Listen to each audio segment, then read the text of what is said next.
Welcome to the WalterFootball.com podcast. This is episode 402. We're doing our Week 20 NFL picks against the spread for the 2022 NFL season. That's the divisional round of the playoffs. Joined once again by Jacob Camenker from the Sporting News. Jacob, how are you, and how's your Week 19?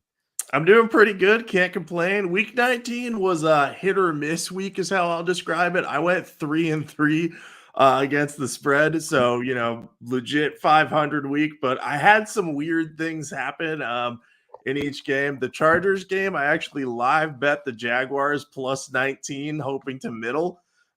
So I managed to break even there once the Chargers choked that one away. So that was good. I middled the Bills game too in the stupidest way possible. What happened was on Wednesday morning, I thought about what we had said on the podcast last week because the line had moved in Miami's favor. And I was like, all right, that must mean Tua's coming back. Walt is right. Like, that makes sense. So I bet them at +9 thinking, all right, it might move through 7. Naturally, what ended up happening was Tua was ruled out 4 hours later. So what I did was I bet the Bills on a teaser at -7 and hoped against all hope that Miami would lose by exactly 8 points. And it looked like that was possible at one point, but it didn't. So my original Miami bet ultimately hit, and I lost like maybe $1 in total on that. So like I zeroed out 2 of my losing picks, which ended up nice. And we hit big on the Giants. I had a money line bet on them. I had +3 with them. And then obviously last night's game, the Cowboys Buccaneers was the bad miss we had this week. I think it boiled down to the Bucs were healthier. Definitely. The offensive line was more intact than it had been. They were only missing one starter. So they should have been better. But I think what it all boiled down to was we didn't account for the coaching difference. And as weird as it sounds, Mike McCarthy's staff is just that much better than Todd Bowles's. McCarthy has 2 top-tier coordinators, or at least a really top-tier guy on defense, and Kellen Moore's done a good job on offense. And the Buccaneers defense just did not play well at all, and their offense was so out of sync. Like, rumor is that Byron Leftwich might be let go. Todd Bowles is saying no decision's been made, but I mean, that whole game was a disaster on offense. Tom Brady looked completely out of it. Mike Evans did too. So, we get some wrong sometimes. That was one of them. But I still think for the most part on the other games, the process was right. So keep chugging on ahead. And I'm really happy with the Giants results. So I can't complain overall. Yeah, that Monday night game was so bad. I was so tilted the entire time. It looked good at the beginning where the Cowboys went 3 and out twice. And then after that, it felt like everything the Cowboys did went right for them. They even had that touchdown where the guy was out of bounds. And you're like, okay, this is not going to be a touchdown. And it was ruled a touchdown because the Tampa corner got like a fingertip on the ball. It's just like so ridiculous. And it felt like I posted this on Twitter in response to someone asking this question. It's like, what did Tom Brady's quarterbacking remind you of last night? And it reminded me of David Carr, not Derek Carr, David Carr, when he was shell-shocked from taking all those sacks. Looked like Tom Brady was just scared to get hit. Like, he knew he was going to get hit. And it's like he didn't realize that his offensive line was fully intact for the first time all year. I just didn't understand that mindset. Like, granted, he was pressured on some occasions for sure, but there were instances where he wasn't pressured and he just released the ball quickly, like just to get rid of it. It really looked like David Carr. And then like you had Mike Evans quitting on some routes. And then the defense, I felt like just gave up on that last drive. I don't know, like they weren't going to win, but I think they could have covered at the end if the defense didn't allow that last touchdown and then Evans caught that touchdown. Just so frustrating to watch the lack of effort there from the Buccaneers. And, I was like, if they weren't going to show effort, like, why not just let the Panthers or the Saints in the playoffs and let them have a chance at the Cowboys? It was just so frustrating to watch. The other games, I mean, obviously, if you bet the Chargers, I didn't think to middle it because just like that family stuff. But I feel like if I had like a clearer mind, I would have done something like you did. But yeah, like watching that 27-0 lead evaporate, I was not surprised by it at all. Like when they went up 27-0, I'm like, The Jaguars can score 4 touchdowns. It's not a big deal. Like, yeah, that was a bad loss. But the Giants won and covered. That was our second biggest place. So, luckily we got that at least. So, yeah, hopefully this weekend's games pan out better than last week's. I like all 4 games. I'm going to bet all 4. Unlike last week, I was kind of hesitant to bet some of them, but I definitely like this card a lot. And I'm kind of upset that I used up my pick of the month because I like one game quite a bit. So we'll get into that. Before we do, please hit like, subscribe, comment below, share this video, visit the link in the description for the merch store. All that will mean a lot to us. As you can see, I'm wearing a Walter Football hoodie. If you want to support the site, definitely do that. Or just sign up for Stochastic. We have the link in the description as well. They're the best DFS website out there. If you play DFS, you have to get on Stochastic. They have a lineup generator. They have ownership projections.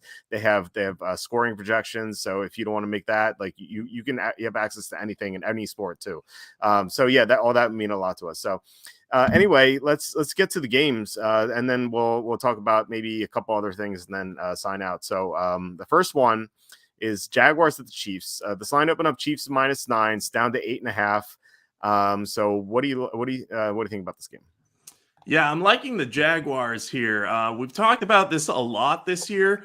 The Chiefs just don't cover high spreads that often. They've only had 2 real blowout type wins this year. The one against the 49ers earlier in the year when the 49ers were pretty banged up. And, week 18 against the Raiders where Vegas just really didn't show up at all after expending a lot of energy against the 49ers the previous week. So I look at the Chiefs and I see a team that's very good and has like a very good quarterback, but there are some weaknesses for them, especially on the defensive side of the ball. They're not very strong in the secondary. They give up a lot of big plays to receivers. That's part of why what has happened this year, even when they get up big, they let teams back into the game. We've seen that against Denver. I think they were leading that game against Denver at one point 28-0, and the Broncos got back into it. So, I mean, we know how bad that Broncos offense was under Nathaniel Hackett. And granted, that's an NFC or an AFC West rivalry game, but it's still – that's a warning sign that says, hey, the Chiefs might play some close games against some of the better offenses in the league. I think the Jaguars have enough pieces on offense to consistently move the ball against the Chiefs. I mean, we saw Trevor Lawrence do it last week against the Chargers. And the Chargers defense played really well in that first half, forced 4 interceptions. And, some of them were just Trevor Lawrence making the wrong read. Some of it was bad luck. I doubt that happens again. And the Chiefs don't have that same kind of ball hawking, big play type guys on that side of the ball.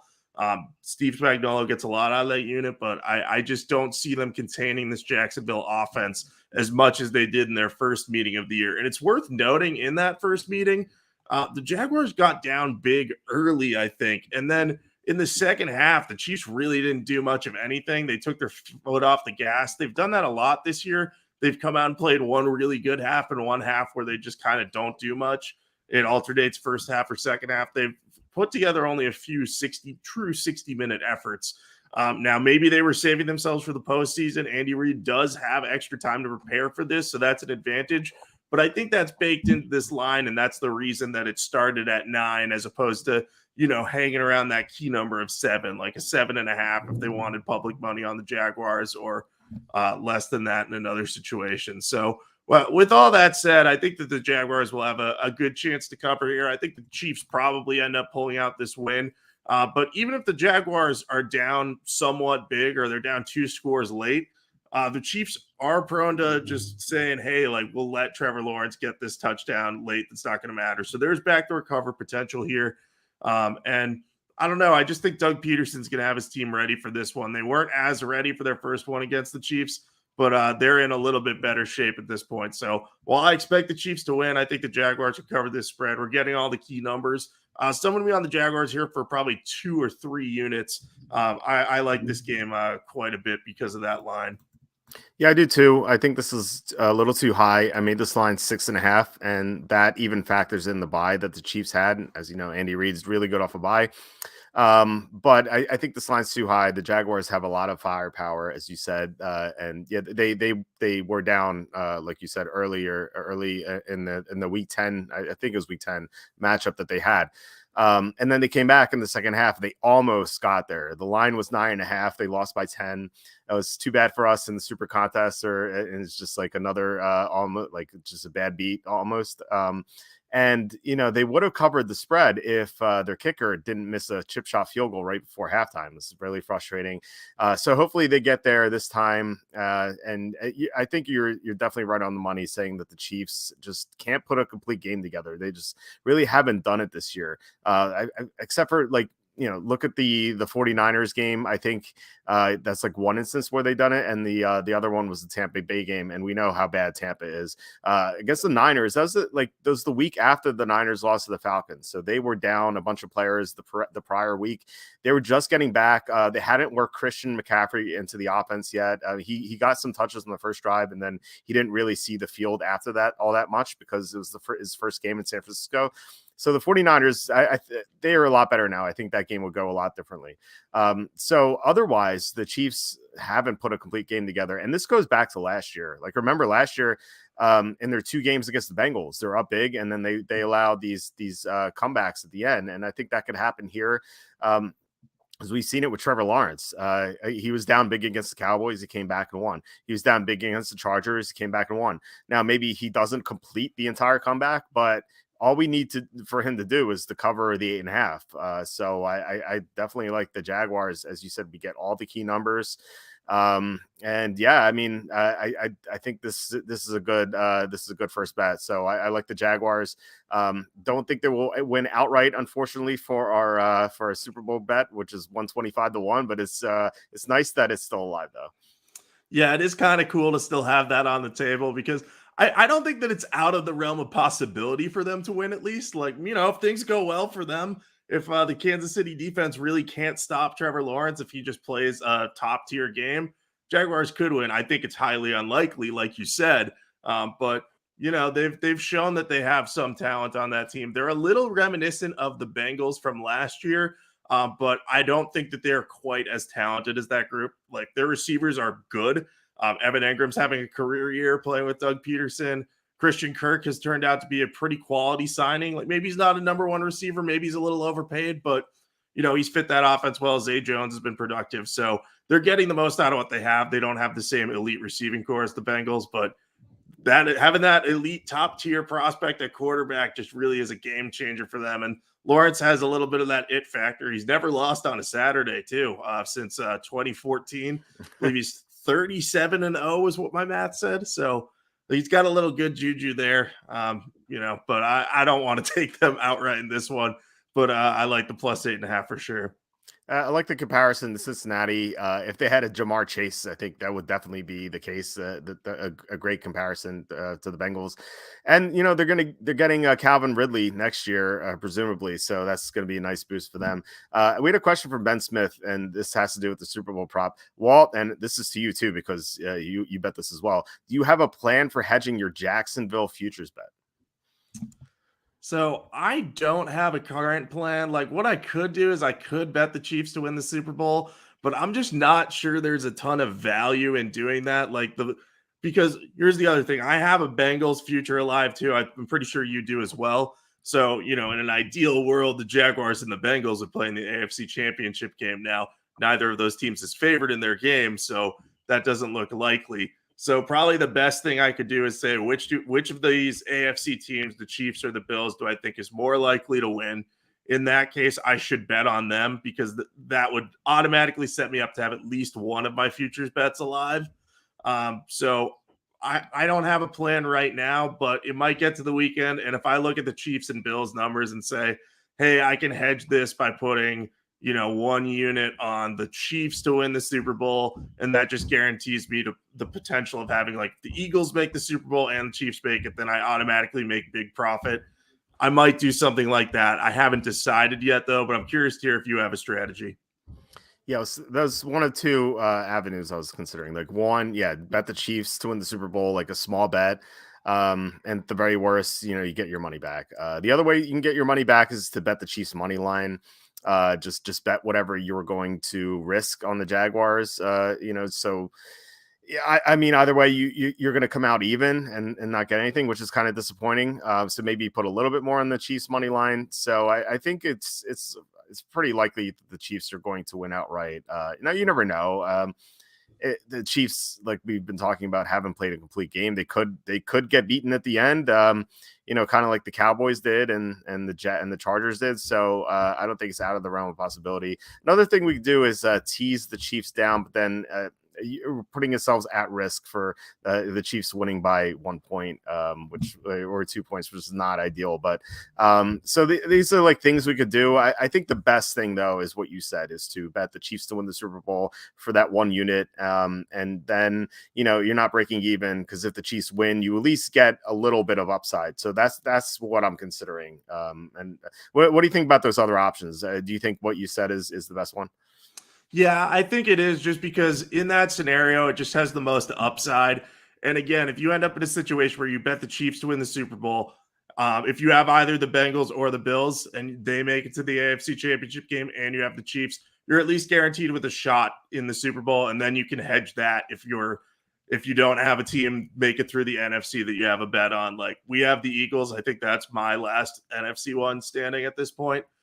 So I'm still holding out hope that the Eagles make the Super Bowl, and then one of these other teams from the AFC just emerges, and I have a good opportunity to hedge and potentially middle the bets. But yeah, the one with the most upside is to just bet either the Chiefs or, yeah, if you have a Jaguars future, bet the Chiefs to win the Super Bowl. That way you're covered at least for one more week.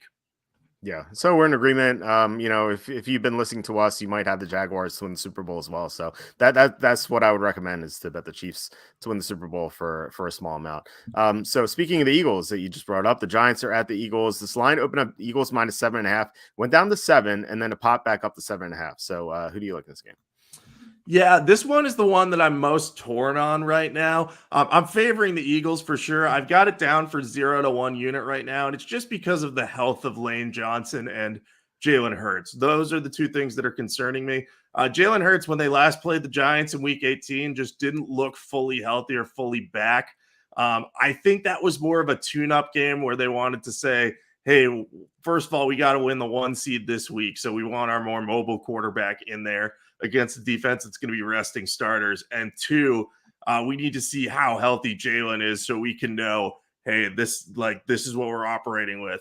Or just get him out there and see how he feels and see what type of treatment he might need in the lead up to their number 1 seed game. So they've had 2 weeks to figure this out and plan ahead for this. And I do think they match up pretty well with the Giants when healthy. And if Jalen Hurts was healthy, I would really like the Eagles at this number.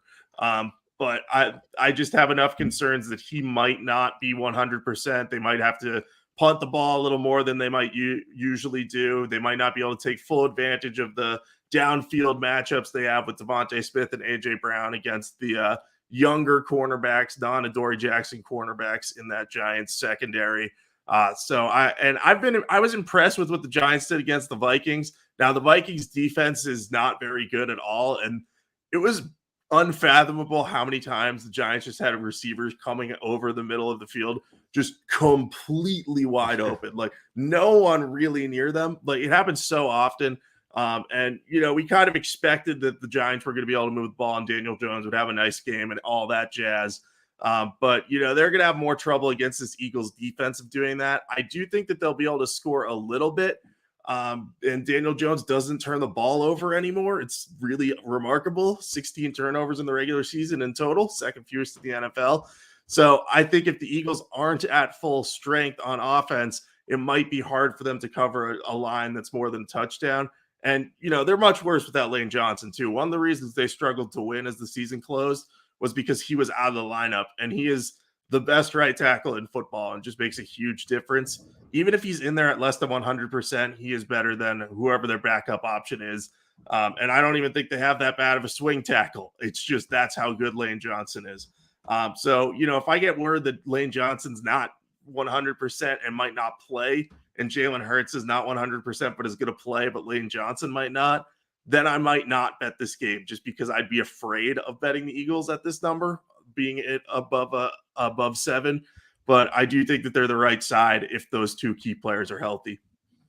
Yeah, I mean, obviously the bet depends on those two guys. Like those two guys have to be on the field for me to bet the Eagles. And in fact, if they're both not, I would like the Giants. Even if one of them's out, I think I would bet the Giants. So updates. I mean, like it's still early in the week right now. Jalen Hurts practiced on a limited basis on Tuesday. You know, he's had a week off to recover. And he should be able to run. Like, you know, that the issue is his shoulder. So at the very least, he's going to be able to scramble quite a bit. And I think with the week off, he should be healthier. We'll see what happens. If he's limited all week, I'll have some concern. But if he gets in a full practice, I'll feel a lot better about it. As for Lane Johnson, you know, he said he's going to play. I don't know. Like there's a history of players saying they're going to play and then they don't. But at least he's confident right now. You know, he didn't give a shaky answer, so it's better than nothing. So he's someone else to watch out for as well. Assuming these two guys are on the field, I definitely like the Eagles. And I think this line's too low. The Eagles are -7 at New York in week 14. And so like, why is this only up half a point? Like this should be 9.5, 10, maybe even 10.5. So I think we're getting some nice value with the Eagles.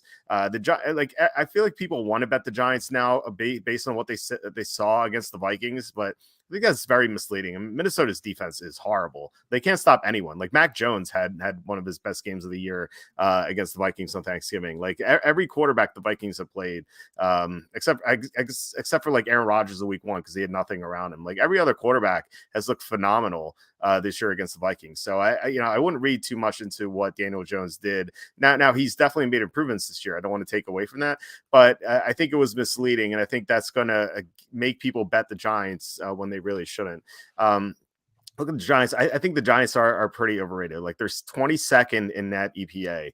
Like that's so bad. It's the lowest of all the remaining teams by far remaining in the playoffs. Their defense is 30th, by the way. Just they can't stop anyone, just like the Vikings.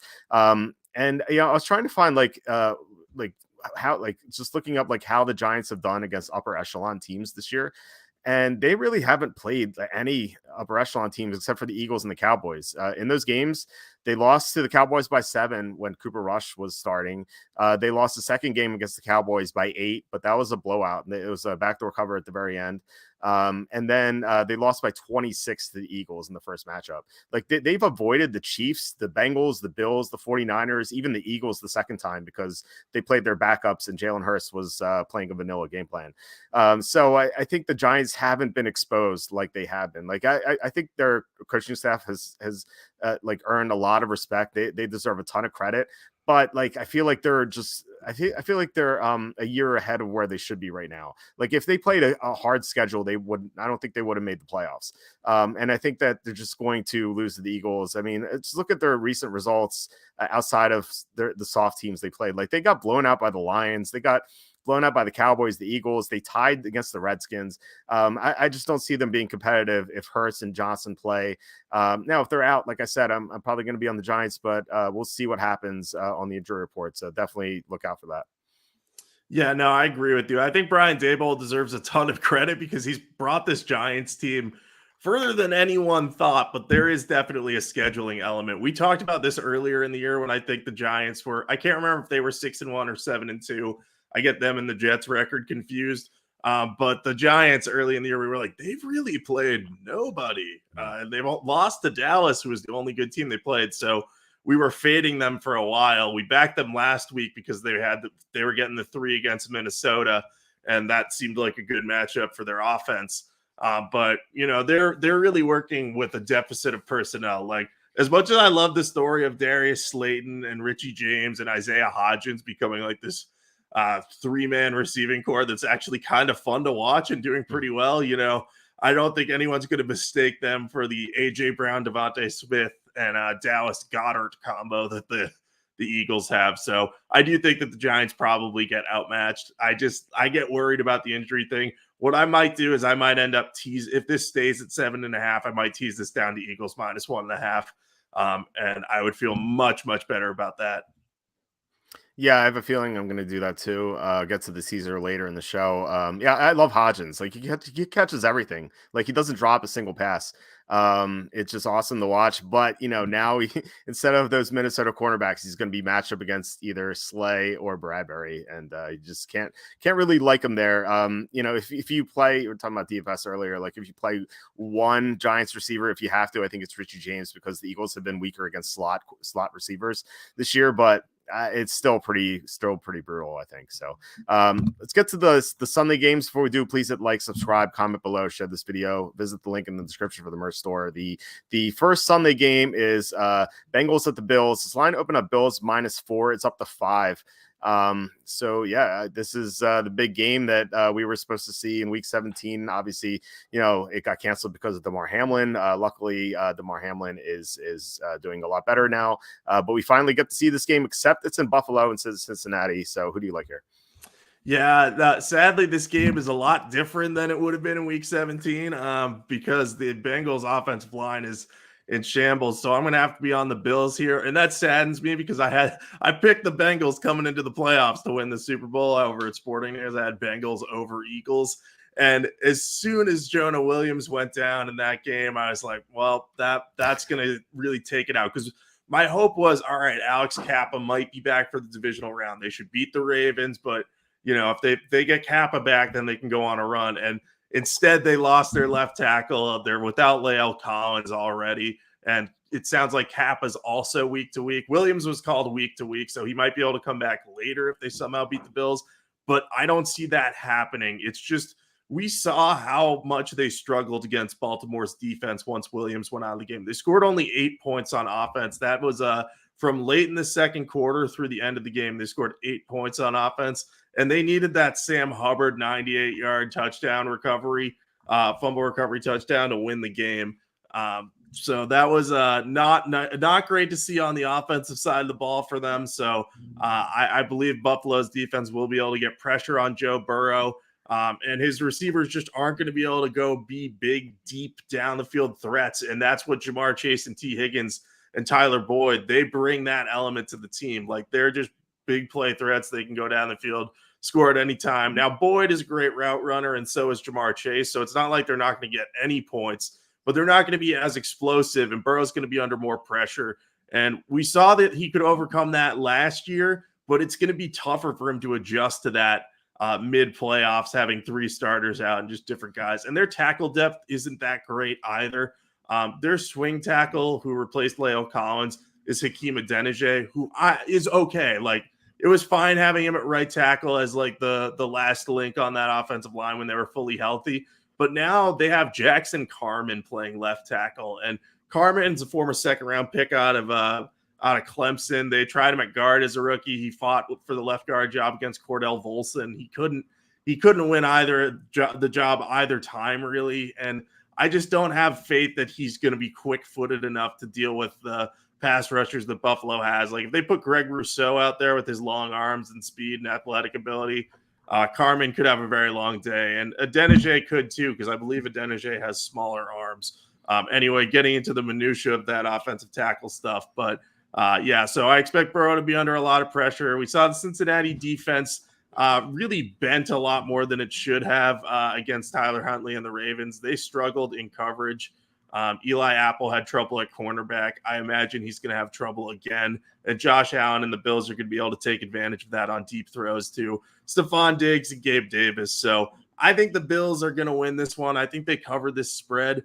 I hate to say this, but this game is going to be hotly anticipated, and I could see it becoming a Buffalo romp just because of the injuries that the Bengals are dealing with. The offensive line being hurt is one thing, but them being short at corner without Chidobe Awuzie and just no real quality depth behind him, a lot of young players, it's going to be very hard for them to contain Buffalo. So I'm going to be on the Bills for 2 to 3 units here. Yeah, luckily Eli Apple was okay after he got hurt too, because like he could have been down as well, and then the Bengals would have been down another starter. against, down 2 cornerbacks against Buffalo's receivers would have been very troublesome. But yeah, we're on the same page again. That Jonah Williams injury was so huge for them. Teams can win the Super Bowl missing one key offensive lineman. We saw it with the Eagles in 2017 when Jason Peters got hurt, and then Alex Kappa was out for the Ravens game, but there's a chance he might come back. I'm not sure what his status is.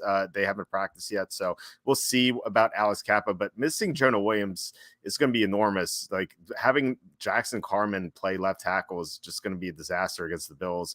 I suspect the Bills are going to put a lot of pressure on Joe Burrow, and that's the way to beat Joe Burrow. Like you can't blitz him because he's so good against the blitz, but if you can get to him with just 4 players, and they're going to be able to with the 2 tackles out, Burrow's not going to be able to do much. And like you said, they only scored 8 points against the Ravens after Jonah Williams went out. They needed that lucky fluky play by Hubbard. And, if that didn't happen, I feel like the Ravens would have won. And, this weekend would look a lot different. And you mentioned like that, the week 17 game would have been a lot different just because, only because of the Bengals offensive line. But you could also make the case for Buffalo's offensive line because in that game, Mitch Morse is going to be out and Ryan Bates, their guard, was coming back from injury. So Buffalo's offensive line was not a full strength in that game. And, we only saw them on that one drive, but they stalled in the red zone. So, Buffalo's offense is going to be even better in this game than it would have been in week 17. And I think people are going to be gun shy to bet Buffalo. It looks like the public money's coming in on Cincinnati. A lot of it, actually. The Bengals are the number 1 bet team right now by the public as of Tuesday evening. And I think they're doing it because they don't want to bet on the Bills because the Bills almost lost to the Dolphins. But like there were so many fluky plays in that game. The Bills outgained the Dolphins by 200 yards. They averaged 2.6 more yards per play. I feel like if that game were played 10 times, I think the Bills would have covered, 6 or 7 of those times. They would have won by double digits, I feel like, in at least 7 of those instances. It was just like so many weird plays that happened in that game. The strip sack, return for a touchdown, all those drops. That wouldn't have happened in most cases. So I think the Bills are undervalued right now in comparison to the Bengals who have these offensive line injuries. So we'll see. I mean, if I don't know about Jonah Williams' status, like was he ruled out for this game already, or like was he presumed out? Because I haven't seen anything about it. Like I just assumed he was going to be out, but like if he can make a miraculous recovery and play in this game, I might feel differently because Joe Burrow is so good, especially as an underdog.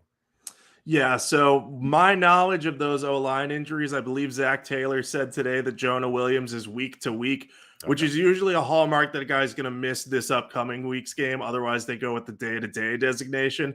And Alex Kappa was given the same designation. Now, he'll bear watching at least more than Williams because, his injury was not as recent, so maybe he'll make a good recovery and be back in time. But, yeah, it does not sound like Williams is going to play. That week-to-week designation is always brutal to hear. Yeah, that's pretty brutal. It's a shame. I mean, we really like the Bengals to maybe win the Super Bowl. I think if I had to make a prediction, I would have said Eagles over Bengals. I said I had Bills over Eagles to start the year, so maybe that still happens. But I think I was telling people, not on the site, but I was telling people before the playoffs began that I think I would have gone Eagles over Bengals. So we were like on the same page, almost on the same page there. But yeah, obviously with those 3 offensive line injuries, or maybe 2, it's still going to be pretty rough for them. But a question here from Andrew: why is this game not on a neutral site? Since he got the short end of the playoff changes, they really did. I feel like this should have been on a neutral site as well. What do you think? Yeah, I believe the NFL's reasoning for why this wasn't is because they had played an equal number of games and the Bills had a better record at the time. But the problem obviously is, hey, if Cincinnati had finished playing that week 17 game and won, then it would have the home field advantage over Buffalo, and it would have been in the mix for the number 1 seed. I mean, there was no perfect solution to anything in this, but I mean, we were talking about this in Sporting News today, and one of my coworkers, I can't remember who, said, hey, why didn't they just play the game in Cleveland? Like, that's kind of equidistant between the two. So, I get why the NFL did it this way. They had the equal number of games. So they're like, hey, fair is fair. The Bills had the better record through this number of games. But I get why Bengals fans would be peeved about that, especially because they had to play in week 18 to avoid a coin toss against the Ravens, which made minimal sense in general, that whole thing. So they definitely got the shortest end of the stick. So yeah, I do feel for them. Yeah, I'll say that like home field advantage, I feel like is overrated. The Bengals went into Kansas City last year and won there. It could definitely happen. The Niners almost won in LA. And then the Bengals almost won in LA in the Super Bowl. So like home field advantage these days isn't what it used to be. In fact, like the sports books used to make it 3 points for a home team, and now they make it 1 or 1.5. That's like how reduced the advantage is for home field. So it's not like the end of the world. I felt like the most important thing was the bye week that the Chiefs got, because like obviously these teams are all still alive now, but the Chiefs have had rest. And also, the Bills almost lost to the Dolphins. I know they should have won by a lot more, but they could have lost that game. And so, the Chiefs didn't have to go through that whole rigmarole. So like the bye week is the most important thing. Maybe the Bills should have lost to the Dolphins, so we'd be guaranteed the Bengals or the Jaguars in that AFC Championship game. That would be ideal. Unfortunately, that did not happen. But let's move on to the last game. Cowboys at the Niners. This line opened up Niners minus 4.5, down to 3.5. So who do you like here? Yeah, I like Cowboys here. Look, Brock Purdy's been amazing so far to start his NFL career, and I don't want to take anything away from him. But I said this in the opening round. I said I wanted a chance to fade Brock Purdy against if they had played a tougher game in that first game, I was probably going to fade them. This is the time to do it. Dallas, look, I know Dallas has its share of problems. There are games when Dak Prescott just looks absolutely terrible. We saw it against Washington in Week 18, where he couldn't throw the ball at all, and he threw a lot of picks and had a bad pick six, and they got crushed. But then there's also the games that he has, like the one against the Buccaneers, where he could really do no wrong after those first 2 drives. He looked really confident. He had a great game. So we've kind of seen like these 2 versions of Dak Prescott in recent weeks, and we've seen the worst and the best. I think the truth is probably going to be somewhere in the middle for this game. It's a tough matchup for him, but I do think that the Cowboys have the personnel that's needed to keep this game close. Their offensive line has played well. I know they lost Jason Peters last week, but they've been able to just reshuffle that unit so many times. Like they had put Tyler Smith in at left guard, but he's just going to kick back out to tackle where he'd been playing well. Connor McGovern will go back in at left guard where he started all year before the playoffs. So I think with that in mind, they should be able to thwart some of the 49ers pressure and take advantage of the 49ers weakness, which is at cornerback. CeeDee Lamb, Michael Gallup, those guys are going to have some chances to make plays down the field. We saw San Francisco struggle in that area against DK Metcalf. I think CeeDee Lamb could have a big game because of that. And, if Dallas can establish a little bit of the running game or at least get Tony Pollard on some outside runs or some screen passes out of the backfield, that'll also take away from the 49ers pass rush.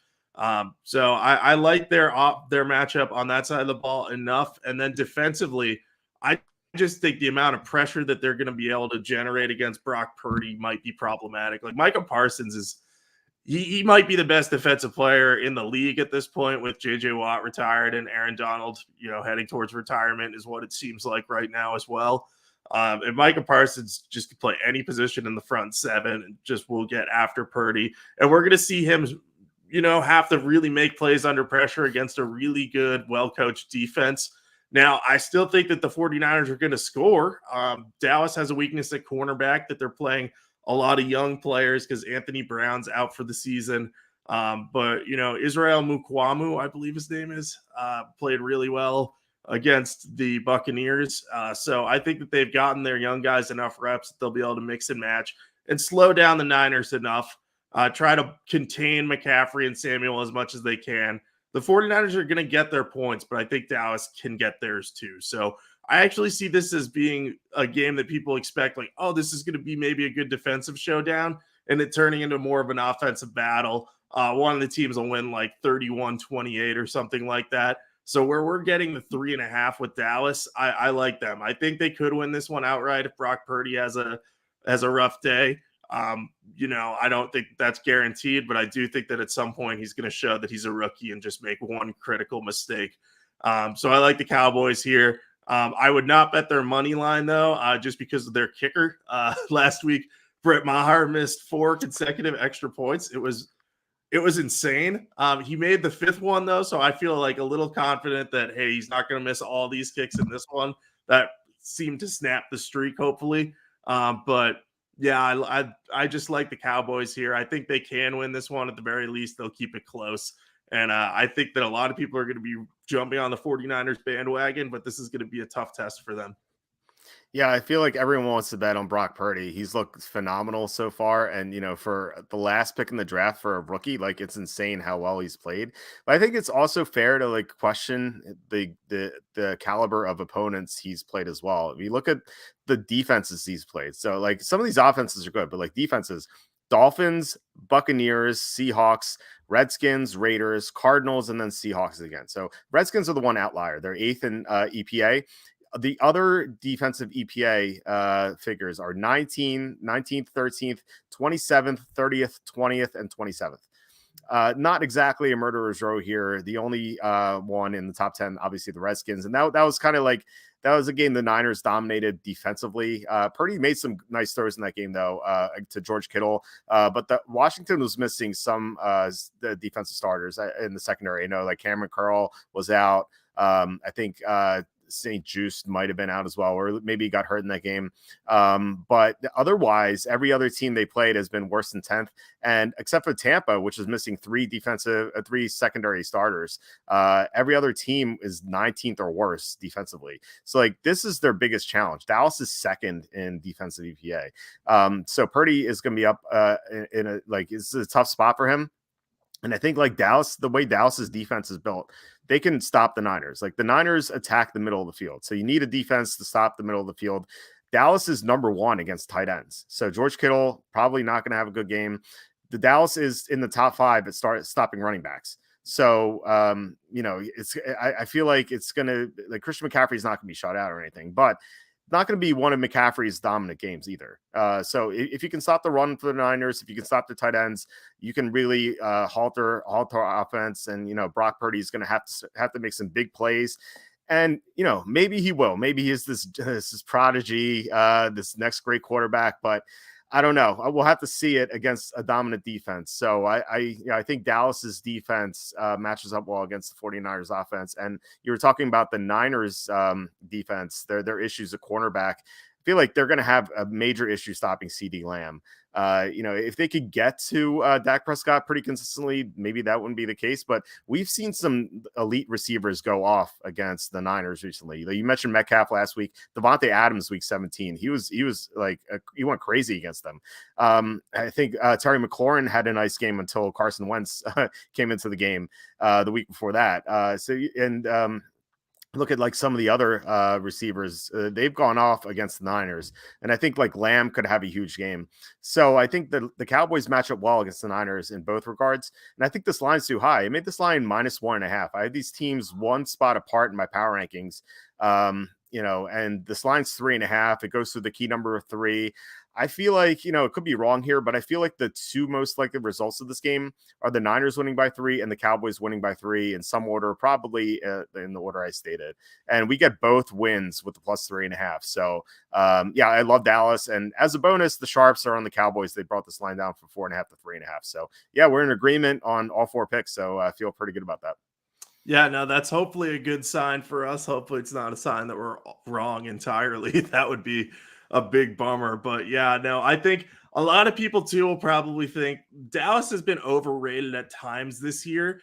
But I think it's the 49ers who are overrated by this spread. I think they're the better team. I think their one question mark is Brock Purdy. And I know he's played at such a high level this year, but we always see rookies make mistakes at some point. It would be truly shocking if he got the 49ers all the way through the Super Bowl without having one game where he had to be carried by the rest of the team. That could happen. They could win the Super Bowl, but I think there's going to eventually be one game where the rest of the team has to carry him. I think they could beat the Cowboys even if Purdy has a bad game. If that happens, it's going to be a close one. So I think you're dead right. This seems like a field goal game in either direction. I still think the 49ers pull off the win, but I think Dallas is going to give them a run for their money.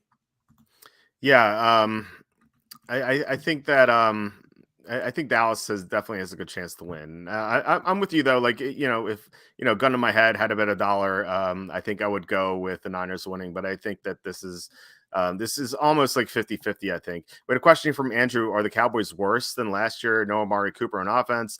The Niners ran all over us last year, so.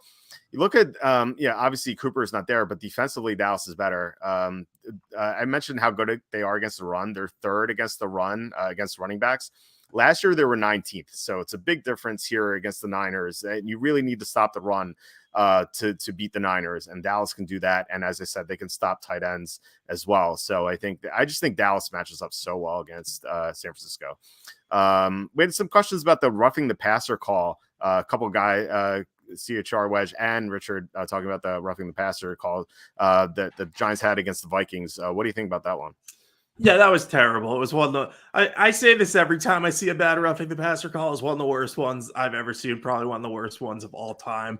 Basically, what they were penalizing Lawrence for was like this tiny hand check to the face of Kirk Cousins on his way through. But then he threw him to the ground while Cousins still had the ball. Cousins released it while he was falling. And Lawrence, who's like massive, didn't even fall on Cousins. Like he did everything he was supposed to do, except that one little hand check to the face.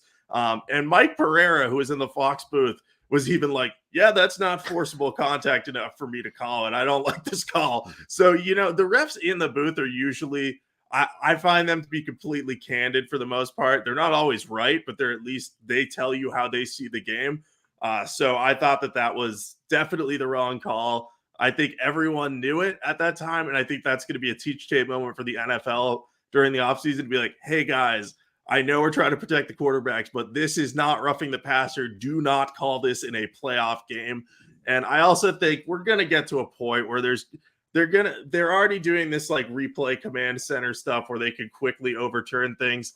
I think we're going to get to a situation where roughing the passer penalties are probably, or maybe personal fouls, are going to go for quick checks right there. And then the ref, after viewing the replay, can be like, look, that wasn't that bad. We're going to just take that off the board. And they won't be challengeable or anything. They'll just review all of them real quick. That's what I would like to see, just so we can avoid these nonsensical calls where, I feel bad for the refs because they're seeing this at like split speed like that. They don't have the same angles we have, and they have to keep track of so many things. So it's not an easy job, but you can't let a playoff game be potentially impacted by that type of call, at least in my opinion. Yeah, it was a horrible call. There have been so many bad calls like that over the years. I feel like the first really bad one was that Von Miller one that the Broncos had like early in the season. That Vic Fangio, it kind of felt bad for him, where like it was like they're snake bitten every week, and like that ruined the game for them there. I totally agree. I think that the replay booth should look at these. I think they should be challengeable as well. Like the pass interference didn't work out very well because like it's so ticky-tack sometimes. Like it's so hard to judge pass interference, but I think you can judge roughing the passer a lot easier than pass interference. So I would like to see it challengeable. But at the very least, what you said, maybe have the replay booth look at it very quickly. So I think that's something they have to do because, you don't want an important game decided by officiating. I was so livid when that happened because, we both had the Giants. Giants were my second biggest pick. So luckily it didn't matter. The Giants still won. The right outcome was still there, but it could have decided the game, and you really don't want that. Yeah, I was getting ready to message you. I was going to be like, if the Vikings pull this off after Darius Slayton dropped that bad penalty, I was going to be like, how does this happen? Like, what kind of luck do they have? Like, it's insane. But yeah, no, thankfully it didn't end up mattering, but it could have, and that's what matters. Richard asking, is Bowles the worst coach in the NFL? Todd Bowles. It's a tough one because Staley's still out there, and like obviously like Cliff Kingsbury's gone, can't name him anymore. There are some bad ones. I think Todd Bowles is terrible. We'll see what happens, but I can't believe that Staley wasn't fired. By the way, they fired Joe Lombardi, the offensive coordinator, and we'll get to the coaching hirings and firings maybe next week. We only have 2 games, I think that I think Bowles is definitely in the conversation. I think it's either Bowles or Staley. You can kind of take your pick. Staley is different because sometimes his team plays well and sometimes his aggressive decision making pays off. But then sometimes it completely blows up in your face. So you kind of have that consistent or like completely inconsistent performance. Then on Bowles' side, they just can't get out of their own way. Their scheme is too simple at times on offense. Like and defensively, they're doing the wrong things. He doesn't seem to have a rhythm for play calling. And I'll be honest, I was higher on Bowles coming into the season. I was like, oh, maybe he'll do better with better talent. I should have listened. One of my coworkers, Joe Rivera, he was like, no, Bowles is a terrible coach. I watched him a lot of time with the New York Jets because he lives in the New York area. And he was like, no, he's terrible. This is stupid. Why are we even debating this? And, he was dead right about that. And, it's weird. Both of these situations seem to be like Joe Lombardi's getting the blame in the Charger situation, and he deserves some of it. And Byron Leftwich does too for the Buccaneers, but it's almost like, these guys are creating a scapegoat so that they don't get fired, but it's not guaranteed to fix anything unless they can do what Mike McCarthy did when he hired Dan Quinn and be like, all right, we brought in someone to fix this massive issue. Yeah, I can't believe I still can't believe Staley's still around up there. Now, not only did he blow the game, if he just blew the 27-0 lead, okay, maybe you can forgive him. But like the fact that he got Mike Williams injured in the meaningless game, and I saw the funniest response on Facebook, so where someone said, "Well, at least the Chargers can rest their starters now." So it was brutal. I think Kingsbury is worse than both of them. And I think it's funny that he bought himself a one-way ticket to Thailand and it's just gone. So I don't know. I think he needs some soul searching after that disaster in Arizona. He's going to he'll come back someday as an offensive coordinator, be it in college or at the pro level, and that might be a better position for him. Yeah. Teaser of the week. I think this is simple. Chiefs -2.5, Eagles -1.5. There really aren't any other options, unless you want to go crazy with a 3-teamer or something. But I just don't see any other avenue for this, unless you do. Is this what you would go with? No, I think this is the right path because I think both of these teams win. And, I really like the Eagles side of this too, because you don't have to worry about the injuries at all. And then on the Chiefs side of it, I think the Jaguars probably cover, but I think the Chiefs win. I'd be really surprised if they didn't. If you're afraid that the Chiefs might lose to the Jaguars or that the Eagles might lose to the Giants, the one that I would consider is I would just take Dallas and bet that up. I know you're only getting 2 key numbers, but that would just that's basically my way of saying like, hey, is Dallas going to lose to the Niners by double digits? It's possible, but I really doubt it. I think that that's going to be a close game. So that would be my other option. If anyone out there is scared of one of these picks, I'd consider betting up Dallas a little bit. Yeah, if you include Dallas, you could put them in this one as well and then hedge it. I think that's something you could do too. But yeah, I would go with this one. Not getting the 3 in the teaser is something I just don't like. But I think there is some merit to getting 6 and 7.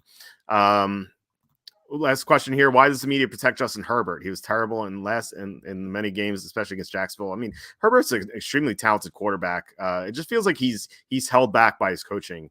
And also injuries around him. I think he definitely has potential, but the Chargers, I feel like they're just hamstringing themselves and not getting the most out of him. And I think they did the same thing with Philip Rivers too. So I'm not going to blame Herbert for that loss. Yeah, I don't think it's necessarily Herbert. Like, does he need to be better? Sure, but he's also been injured this season. He had that really bad rib injury, and his coaches didn't protect him. They needed to sit him in that Week 3 game against Jacksonville. Players need to be protected from themselves sometimes more than anything else. I think that rib injury lingered because he came back too soon. And then against the Jaguars, the problem was and this has been a problem all year. The Chargers can't run the ball. I think they average the fewest yards per carry of any team in the NFL, despite having Austin Eckler and, a solid at least left side of the offensive line, even with Rashawn Slater out. Jamari Salyer performed pretty well for a 6th-round rookie, but they could never get anything going on the ground. So he had to shoulder the load through the air, and he had to do it without his top weapons in a handful of games, and without Mike Williams, teams can key in more on Keenan Allen. Josh Palmer's good, but he's not the same as Williams. So he just had to deal with a lot. Does he deserve some of the blame for the loss to Jacksonville? Sure, he probably needed to make one more big play, but I think it's more coaching than Herbert at this point. We'll see how he does if he got a good offensive coordinator under him next year. If he doesn't make a step forward at that point, then I think it's fair to question, are we overrating him? Yeah, I agree. And playing him week 3 is another reason to fire Brandon Staley. There's just so many bad things that the Chargers have done. I can't believe they haven't done it. Maybe they're waiting to see if they can get a good option. But I feel like anyone's like really a better option than Brandon Staley at this point. We're asked to handicap potential lines for the 8 possible games next week, but I feel like trying to guess 8 lines is kind of tough. We'll do it for the Super Bowl, like potential Super Bowl matchups when you only have 4 possibilities next week. So we'll definitely do that next week. But like outside of these, I feel like they're going to be redundant and it's going to be tough to project. But yeah, I mean, that is it for this week. Next week, we're going to talk about the 2 championship games, project the lines, and if there are some head coaching moves, we'll talk about that as well. Do you have anything to plug? Yeah, you can follow me on Twitter at Jacob Camenker. I will tweet all my picks. I tweeted the one last night, unfortunately, like 20 minutes before game time. Sometimes if I get that close to the game, I don't tweet it. I probably should have held off on that one, but I'll also tweet my thoughts about the playoff games more now that I'm not, tracking a million things at once. It's easier to, fire off my quick thoughts about what is Byron Leftwich doing, what is wrong with the Buccaneers. So, you can always interact with me on there. And if you have questions, you can send them my way. If I see them, I'll respond to them. And you can check out sportingnews.com for all your NFL needs and latest news and updates. You can also go there and see why I think the Raiders are a perfect fit for Tom Brady as he searches for a new team. That's over on sportingnews.com. And I'll put that up on Twitter either tonight or tomorrow morning. But yeah, follow me on Twitter. And yeah, let's enjoy the rest of this football season. It's been a good one, man. Yeah, definitely. Looking forward to reading that because he looked like David Carr, as I said, and Derek Carr was quarterbacking, so it's kind of a link there. So interested to see what you have to say about Brady going to the Raiders. Visit the WalterFootball.com for tons of content. We're going to be updating our mock draft tonight. 3 rounds. Charlie has a mock draft with trades and without trades as well. Updated prospect rankings, updated stock report. He's going to have an updated big board tonight. So tons of draft content, fantasy rankings. If you're playing DFS, I should say. And then we have NBA and NHL picks now on the site too. So you can check that out as well. Please hit like, subscribe, comment below, share this video, visit the link in the description for the merch store. And also, sign up for Stochastic. They're a great sponsor. And, if you play DFS, there's no reason not to be on there. But yeah, otherwise, let's hope we have a great week. And then for the championship games, I'm looking forward to those. But otherwise, I'll talk to you next week. All right. Sounds good. Talk to you then. All right. Bye.